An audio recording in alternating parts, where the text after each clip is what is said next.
আমি একটু পরিপূর্ণ ঈমান কিভাবে অর্জন হবে এই ফর্মুলাটা বলতে চাই। বলবো? ঈমানের 3টা স্তর। কয়টা? প্রথম হচ্ছে ঈমানে লফজি, দ্বিতীয়টা হচ্ছে ঈমানে জেহনি, তৃতীয়টা হচ্ছে ঈমানে গাইবি। সুবহানাল্লাহ। ঈমানে লফজি কি? আপনি কালেমা শাহাদাতকে স্বীকার করলেন, অন্তরে বিশ্বাস করলেন, এটা ঈমানে লফজি। আপনি হয়ে গেলেন প্রথম স্তরের মুমিন।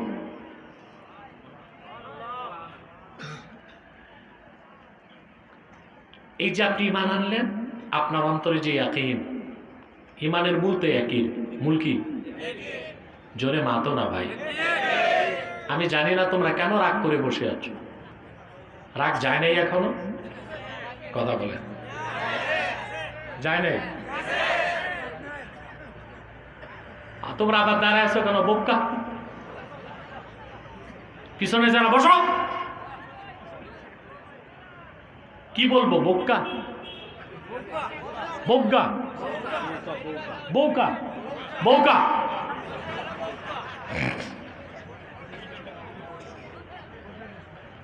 সম্মানিত সুধী, এই যে আপনার প্রথম স্তরের ঈমান, ঈমানে লফজি, এটা সম্পর্ক ইলমুল ইয়াকিনের সাথে।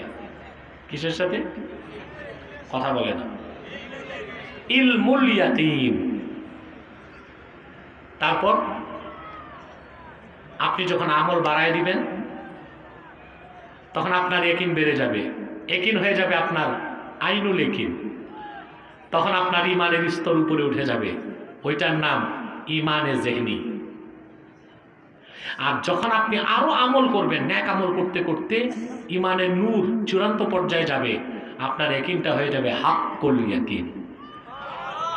আপনার ঈমান হয়ে যাবে ঈমানে গায়বী।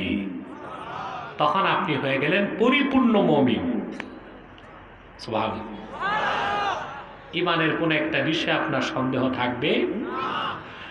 আল্লাহ রাব্বুল আলামিন বলেন, ইন্নামাল মুমিনুনা আল্লাযীনা আমানু বিল্লাহি ওয়া রাসূলিহি থুম্মা লাম ইয়ারতাবু ওয়া জাহাদু বিআমওয়ালিহিম ওয়া আনফুসিহিম ফি সাবিলিল্লাহি উলাইকা হুমুস সাদিকুন। পরিপূর্ণ মুমিন তো তারাই যারা ঈমান এনেছে আল্লাহর উপর, ঈমান এনেছে আল্লাহ রাসূল মুহাম্মদ সাল্লাল্লাহু আলাইহি সাল্লামের উপর। সুম্মা লাম ইয়ারতাবু, অতঃপর ঈমানের কোন একটা বিষয়ে সামান্যতম সন্দেহ মনে রাখলো না। তার মানে তার ইয়াকিনটা হয়ে গেছে হাক্কুল ইয়াকিন। সুবহানাল্লাহ বলবেন না? ওয়া জাহাদু বিআমওয়ালিহিম ওয়া আনফুসিহিম ফি সাবিলিল্লাহ, অতঃপর জিহাদ করলো আল্লাহর পথে, জান দিয়ে, মাল দিয়ে। আল্লাহ বলেন উলাইকা হুমুস সাদিকুন, ঈমানের দাবিতে তারাই সত্যবাদী। আমরা কিন্তু ঈমানদার লাখ লাখ দাবি করি, ঠিক কিনা? কথা বলে না। বাংলাদেশে আমরা কি বলি? সব 14 কোটি মুসলমান। কি বলি আমরা? 14 কোটি মুসলমান, কিন্তু ঈমানদার কয়জন আছে? তার জরিপ করলে খুব কম পাওয়া যাবে, ঠিক কিনা? নামে ঈমানদার বহুত আছে, কিন্তু কোরআন হাদিসের সংজ্ঞায় ঈমানদার এরকম লোকের সংখ্যা খুব কম। তাইলে বোঝা যায় ইয়াকিন কয় প্রকার, ঈমানের স্তর কয়টা? প্রথম হচ্ছে ইলমুল ইয়াকিন, তারপরে আইনুল ইয়াকিন, তারপরে হাক্কুল ইয়াকিন। আমি একটা উদাহরণ দিব। অনেক দূরে ধোঁয়া উঠতেছে। এখন ছোট সন্তান তার বাপকে জিজ্ঞেস করলো, বাবা ওখানে কি? বাবা বললেন ওখানে আগুন আছে। ছেলে বলল, বাবা আগুন কই, দেখা তো যায় না। বাবা বললেন ধোঁয়া আছে মানে আগুন আছে, কারণ আগুন ছাড়া ধোঁয়া হইতে। এর নাম ইলমুল ইয়াকিন। এর নাম কি? যারা বলেন স্রষ্টা আল্লাহকে আমরা দেখি না, কিন্তু মহান স্রষ্টার এশারা ছাড়া সৃষ্টি হইতে পারে না, ঠিক কিনা? সৃষ্টি জগৎ দেখে মহান স্রষ্টার প্রতি যে বিশ্বাস, যে স্রষ্টা ছাড়া সৃষ্টি হইতে, সৃষ্টি যতটুকু বাস্তব তার চেয়ে অনেক বেশি সত্য স্রষ্টা। এটা ইলমুল ইয়াকিন। এটা কি কথা বুঝতেছেন? আমার দেশে যারা নাস্তিক, কাফের, অবিশ্বাসী, তারা সবকিছু বিজ্ঞান দিয়ে প্রমাণ করে। কি দিয়ে প্রমাণ করে? কিন্তু আমরা দেখি তাদের বিজ্ঞান পুরাটাই অনুমান। পুরাটাই কি? আর এই কোরআন হচ্ছে পুরাটাই প্রমাণ। এই জন্য স্রষ্টার পরিচয় বিজ্ঞান দিয়ে খোঁজা নির্বোধের কাজ। স্রষ্টার পরিচয় খুঁজতে হবে কোরআন দিয়ে। আমি যে বললাম বিজ্ঞান পুরাটাই অনুমান, আমার কথা একমত? একমত হইলেন কেন? যুক্তি ছাড়া? যুক্তি লাগবে না? কথা বলেন। আপনারা জানেন বিজ্ঞানের একটা শাখা আছে কসমোলজি। কি নাম? সৃষ্টিতত্ত্ব। মহাকাশ বিজ্ঞান, সৃষ্টিতত্ত্ব, এগুলো নিয়ে ওরা কাজ করে। ওরা বলে, মহাকাশ বিজ্ঞানীরা বলে, আপনারা জানেন বিগ ব্যাং থিওরি, বিজ্ঞান বলেছে বিগ ব্যাং থিওরি। ওরা বলে যে এই 1380 কোটি বছর আগে, 1 বছর 2 বছর না, কত? 1380 কোটি বছর আগে মহাবিস্ফোরণ হয়েছে, বিগ ব্যাং। এর মাধ্যমে আকাশ, জমিন, সূর্য, চন্দ্র, নক্ষত্র এগুলো তৈরি হয়েছে। তো 1380 কোটি বছর আগে যখন কিছুই ছিল না, তো দেখলো কি? কথা বলেন। তো বিজ্ঞানের শুরুটাই তো অনুমান। শুরুটাই কি? শুরুটাই কি? তারপর আপনার এই যে বিজ্ঞান বইটা এখন পড়ানো হচ্ছে আপনাদের 6ষ্ঠ শ্রেণী, 7ম শ্রেণী, 8ম শ্রেণী, 9ম শ্রেণীতে আপনাদের বিজ্ঞান শিখাইতেছে কি? বানর থেকে মানুষ। এই যে থিওরি অফ এভুলেশন, বিবর্তনবাদ, এই পুরাটাই অনুমান। পুরোটাই কি? বিজ্ঞান মানে প্রমাণ। প্রমাণ নাই, ওটা বিজ্ঞান না, ওটা থিসিস। ওটা সায়েন্টিফিক ফ্যাক্ট না, ওটা কি? থিসিস। বিজ্ঞান কিছুটা প্রমাণ, কিছুটা অনুমান, আর আল্লাহর কোরআন পুরাটাই প্রমাণ। অনুমান যে কিভাবে দেখেন, মানুষ কিভাবে সৃষ্টি হইল, আপনাদের বিজ্ঞান বইতে আছে, অনার্সে গেলে পুরাটা পাবেন। কোটি কোটি বছর আগে কিছুই ছিল না, ছিল পানি, তো দেখলো কে? এটা বিজ্ঞান না অনুমান? বলে অনুমান। তারপর কি হইল? তারপর প্রচুর উল্কাপাত হয়েছে, এটা দেখছে কে? তারপর কি হইল? প্রচুর নাইট্রোজেন, হাইড্রোজেন, অক্সিজেন পৃথিবীতে চলে আসছে। তারপর কি হইল? এগুলো সব মিলে ঝুলে একটা জীব হয়ে গেছে, ওইটা এককোষী জীব, অ্যামিবা। তারপর কি হইল? তারপর বুঝেন না, মোল্লারা কি বুঝে এগুলো? ফিউশন, কোষ বিভাজনের মাধ্যমে এককোষী জীব থেকে বহুকোষী জীব হলো। তারপর হয়ে গেল একটা কীট। কীট মানে ব্যাঙের বাচ্চার মতো কিছু একটা। তারপর কি হলো? তারপর এটা এভুলেশন, বিবর্তনের মাধ্যমে হয়ে গেল ব্যাং। ব্যাঙের আর ভালো লাগে না পানিতে, এটা চলে আসছে ডাঙ্গায়। তারপর বিবর্তনের মাধ্যমে এটা হয়ে গেছে গিনিপিগ। আবার বিবর্তনের মাধ্যমে এটা হয়ে গেছে হনুমান, বানর, ওরাংওটাং, শিম্পাঞ্জি। কয়েক লক্ষ বছর আগে বানর দাঁড়ায় গেছে, ল্যাস পড়ে গেছে, দৌড় দিছে, হয়ে গেছে মানুষ।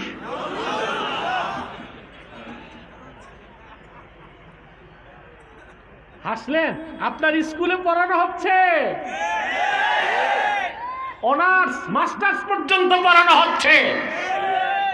বাঙালি মুসলমানের রক্ত পানি করা ঘামের পয়সায় শিক্ষা মন্ত্রণালয় চলে।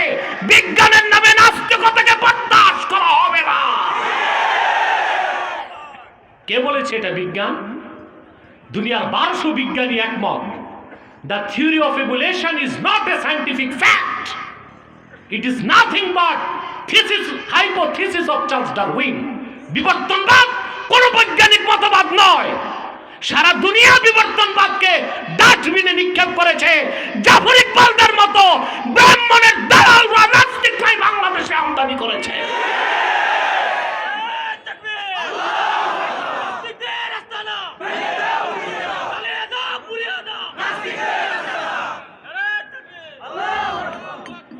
এটা অনুমান। এটা কি? বিজ্ঞান কিছুটা অনুমান, কিছুটা প্রমাণ। কোরআন পুরাটাই প্রমাণ। এটাকে আল্লাহ বলেছেন বোরহান। কি বলছেন? সুস্পষ্ট প্রমাণ। কার কাছ থেকে আসছে? আল্লাহর শ্রেষ্ঠ কুদরত, মুহাম্মদ সাল্লাল্লাহু আলাইহি সাল্লামের শ্রেষ্ঠ মুজিজা। আল্লাহর কোরআন পুরাটাই প্রমাণ। এর চেয়ে বড় বিজ্ঞান আর কিছু হতে পারে না। সুবহানাল্লাহ বলেন। প্রিয় সুধী, আজকে নাস্তিকরা বিজ্ঞান দিয়া খোঁজে আখেরাত, বিজ্ঞান দিয়া খোঁজে কবর রাজা, বিজ্ঞান দিয়া খোঁজে ফেরেশতা। তোমার বিজ্ঞান যে কদ্দুর আগাইছে করোনার সময় দেখছি। আমাদেরকে কটাক্ষ করতে, আমরা থার্ড ওয়ার্ল্ড, তৃতীয় বিশ্বের গরিব মানুষ। আর এই দেশের যুবকরা পাগল হয়ে থাকে ইউরোপ আমেরিকায় যাইতে। করোনার সময় ইউরোপ আমেরিকায় যে বাঙালি গেছে শুধু জানালা খুলে কান্না করছে, কেন যে আইলাম বাংলাদেশ ছেড়ে। ঠিক কিনা? কারণ আমার দেশে করোনায় মারা গেছে মুসলমান, পরকাল বিশ্বাস করে, করোনারে ভয় পায় নাই। করোনা রোগীরে গোসল দিয়া দাফন দিছে সম্মানে। আর ওই দেশে করোনায় মরে গেছে ফ্ল্যাটে, শকুনও পায় নাই যে লাশ খাবে, লাশ নিতে কেউ আসে নাই।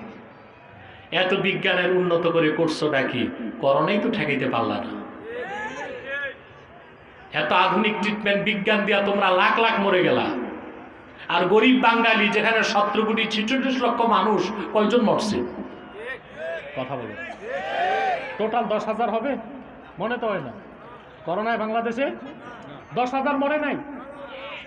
অথচ সেখানে আমেরিকাতে, ইটালিতে, গ্রিসে, রোমে, ফ্রান্সে, ব্রিটেনে লাখ লাখ মানুষ মরেছে।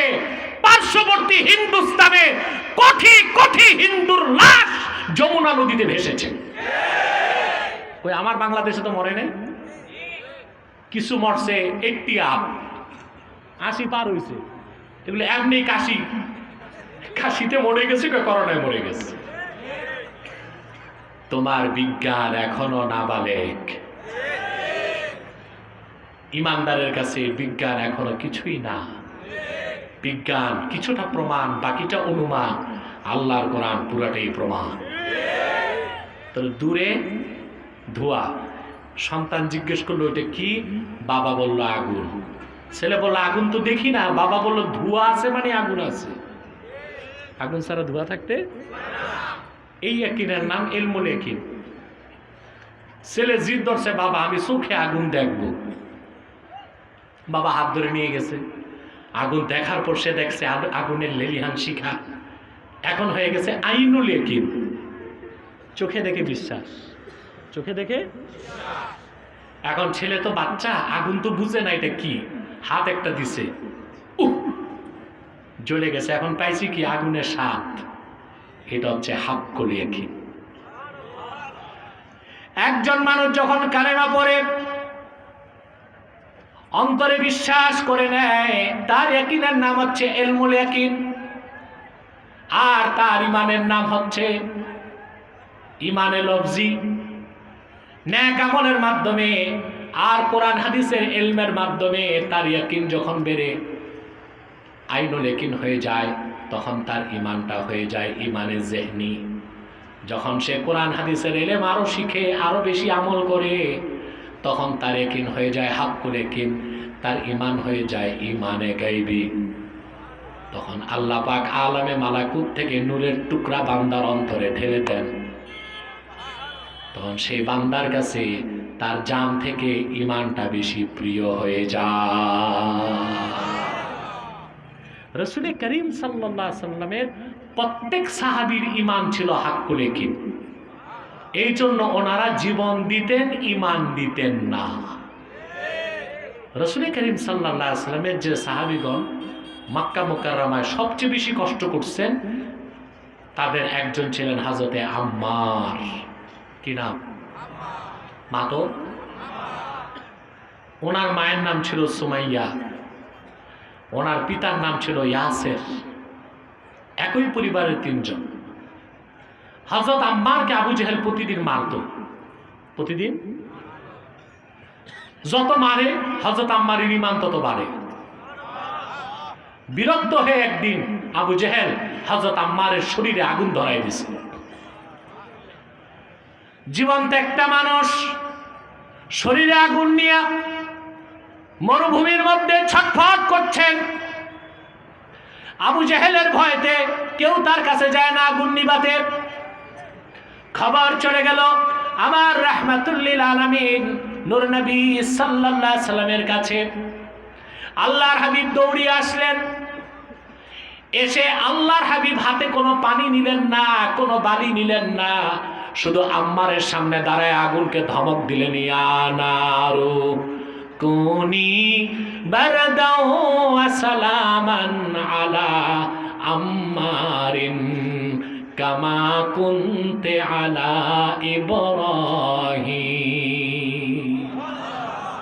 হে আগুন, আমার সাহাবী আম্মারের জন্য তুমি পানির মতো তুমি ঠান্ডা হয়ে যাও, শান্তিদায়ক ঠান্ডা হয়ে যাও, যেভাবে আরেকবার তুমি হয়েছিল আমার দাদা ইব্রাহিমের জন্য। ধমকের সাথে সাথে আগুন হয়ে গেল পানি।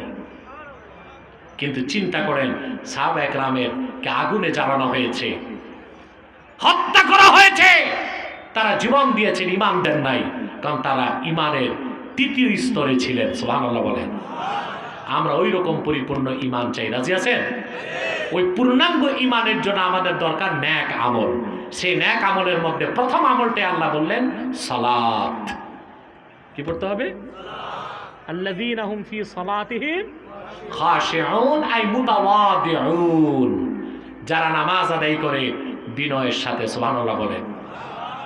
আপনারা তো নামাজ পড়েন, আবার সুদও খান, নামাজ পড়েন আবার দেখা যায় ঘুষও খান। কত এলাকার মোড়ল দেখলাম নামাজও পড়ে আবার বিচারে গেলে দুই দিক থেকে টু পাইস। এগুলো নাই তো আপনাদের এলাকায়? নামাজও পড়তেছে, আরেকজনের খেতে সীমানাও ধাক্কাধাক্কি করে। কেন? যে নামাজ পড়ে সে তো এই গুনাহগুলো করতে পারে না। তার মানে তার নামাজ আদা হচ্ছে, কবুল হচ্ছে না, কারণ সে নামাজ পড়তেছে বিনয়ের সাথে নয়। বিনয়ের সাথে নামাজ পড়বেন?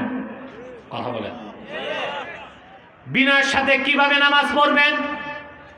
লম্বা কথাটা এক কথায় বলে দিই।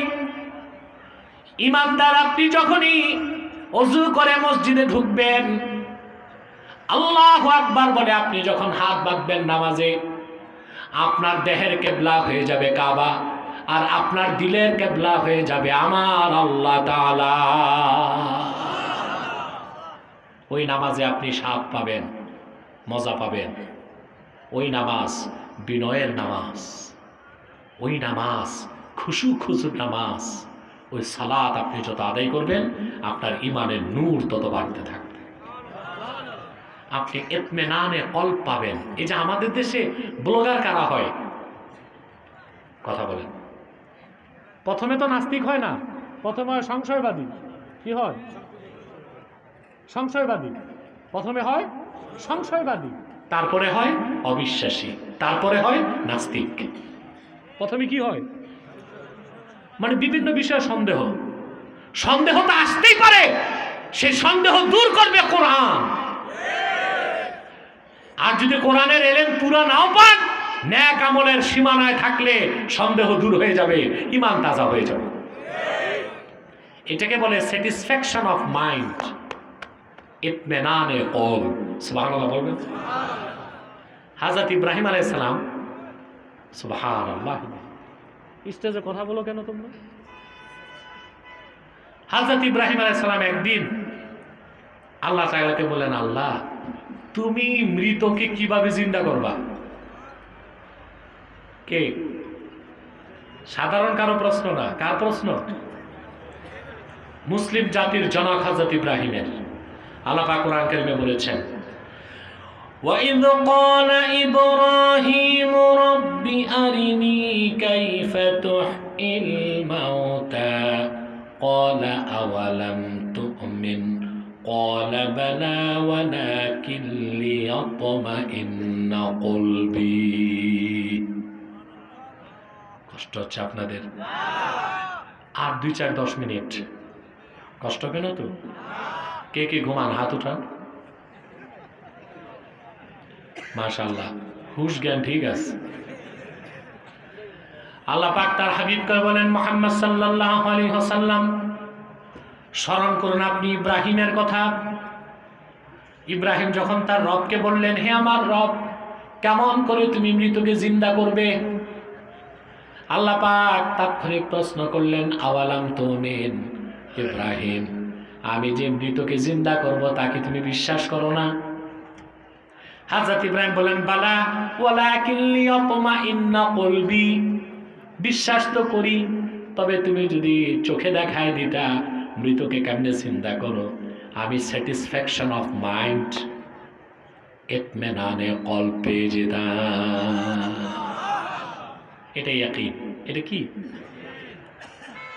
আল্লাহ বলেন, ঠিক আছে ইব্রাহিম, 4টা পাখি নাও। দিছেন? আল্লাহ বলছেন জবাই করো, করছেন। আল্লাহ বলেন গোশতগুলো মিলায় দাও, মিলায় দিছেন। আল্লাহ বলেন 4টা পাহাড়ে ছিটে আসো, ছিটে আসছে। আল্লাহ বললেন, ইব্রাহিম এবার তুই নাম ধরে ডাক। ডাক দিছেন, সব পাখি জিন্দা হয়ে হযরত ইব্রাহিমের হাতে চলে আসছে।